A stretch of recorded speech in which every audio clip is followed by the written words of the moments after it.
Já no mês passado, por exemplo, a área com alerta de desmatamento foi a maior dos últimos 7 anos. O J10 convidou para estar conosco aqui hoje o ex-diretor do INPE, Ricardo Galvão, trazendo de fato o olhar dele, o repertório, a experiência para o que a gente vive hoje na Amazônia em relação a monitoramento, fiscalização e, obviamente, desmatamento também. Professor, muito obrigada mais uma vez por atender ao J10. Eu começo perguntando ao senhor de que maneira prática os satélites do Elon Musk podem ajudar o Brasil a frear esses recordes de desmatamento.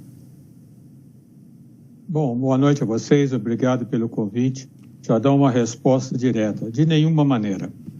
Então, vou explicar. A Starlink, a maneira que o presidente Bolsonaro apresentou foi muito enganosa.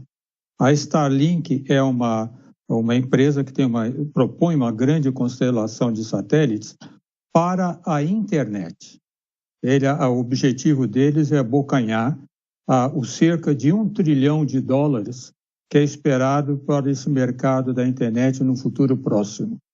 Então, eles querem fazer isso, são satélites bons, colocando 42 mil satélites em órbita.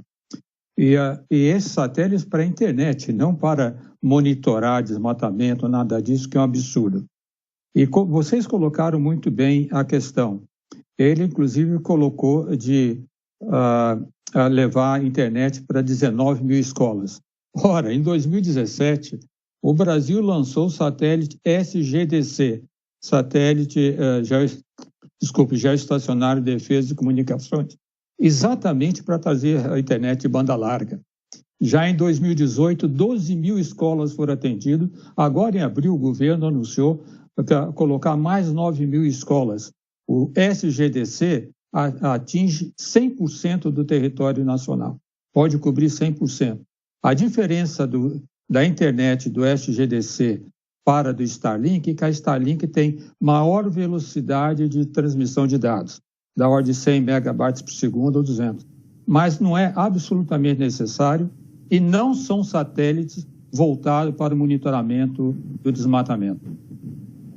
Professor Ricardo, Ana Flor aqui de Brasília, eu lembro que na época ainda do ex-ministro Ricardo Salles, ele falava até em contratação de um novo tipo de satélite, lembra? Não confiava nos dados do INPE. O senhor acha, pelo seu conhecimento, que a gente realmente não tem grandes informações, que o governo está querendo fazer uma troca, tentar mudar o tipo de monitoramento?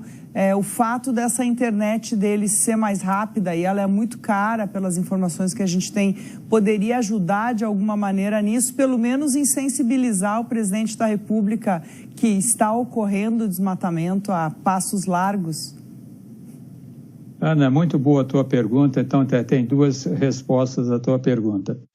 A primeira é que a empresa que o governo queria contratar no lugar do INPE, ele contratou a empresa Planet. Eu acho que a questão de 1 ano atrás, gastando dinheiro, não saiu nenhuma notícia. Colocou os trabalhos da empresa Planet sob a Sensipan e não saiu nada sobre isso. E, ao mesmo tempo, a questão de, aliás, no começo desse ano, ele colocou mais de R$200 milhões para comprar um satélite que vai estar sob os militares, que dizem que é também para monitoramento. E não está sendo feito nada. E, ao mesmo tempo, ele cortou todo o programa espacial que o INPE desenvolvia nos satélites. Não deu continuidade ao programa CIBERS, de colaboração com a China, e também não deu continuidade à construção do Amazônia 2. Então, de um lado, ele está cerceando totalmente a atividade do INPE nas aplicações espaciais e aí promovendo essas compras de satélites lá de fora. Professor Flávio Oliveira, aqui do Rio, boa noite mais uma vez. Eu gostaria de lhe perguntar, do ponto de vista de reputação ou imagem internacional do Brasil e do governo brasileiro no enfrentamento ou na agenda, né, climática e de proteção ambiental. O Brasil vive talvez o seu pior momento em termos de imagem internacional, com dificuldades de diálogo com outros países. Aliás, sequer foi convidado para a reunião do G7, que vai debater questões de enfrentamento a mudanças climáticas. O presidente usou a visita de Elon Musk para falar de difundir uma outra imagem do Brasil, né? A partir desse acesso, dessa aproximação com esse grande empresário que tem um apelo midiático também inequívoco. O senhor acha que essa iniciativa, essa aproximação, essa narrativa, para usar essa palavra já incorporada ao nosso jargão, ela terá algum efeito na imagem internacional de um país e de um governo que tem sido muito criticado pelo descuido com seus povos nativos e com sua floresta? Bom, só vou fazer uma pequena correção. A má imagem internacional não é do Brasil, mas do governo brasileiro. Vocês notem que a semana passada, um dos maiores climatologistas de todo o mundo, o professor Carlos Nobre, que é brasileiro, foi nomeado membro estrangeiro da Royal Society. Essa uma dignidade que só Dom Pedro II teve. Então, do ponto de vista de Brasil, brasileiros, cientistas brasileiros, a reputação continua enorme no mundo. Quem é desrespeitado é o governo brasileiro. E aí, o que ele fez hoje foi terrível, piorou a imagem dele, na minha opinião. Porque a empresa Starlink, ela é muito contestada, a proposta dela é muito contestada no exterior. Por exemplo, ele disse hoje, eu esqueci o nome do secretário, que a Anatel deu licença para a Starlink colocar 40 mil satélites sobre o Brasil. A Starlink pediu a autorização para lançar 30 mil satélites para a Federal Communications Commission dos Estados Unidos. E a NASA protestou.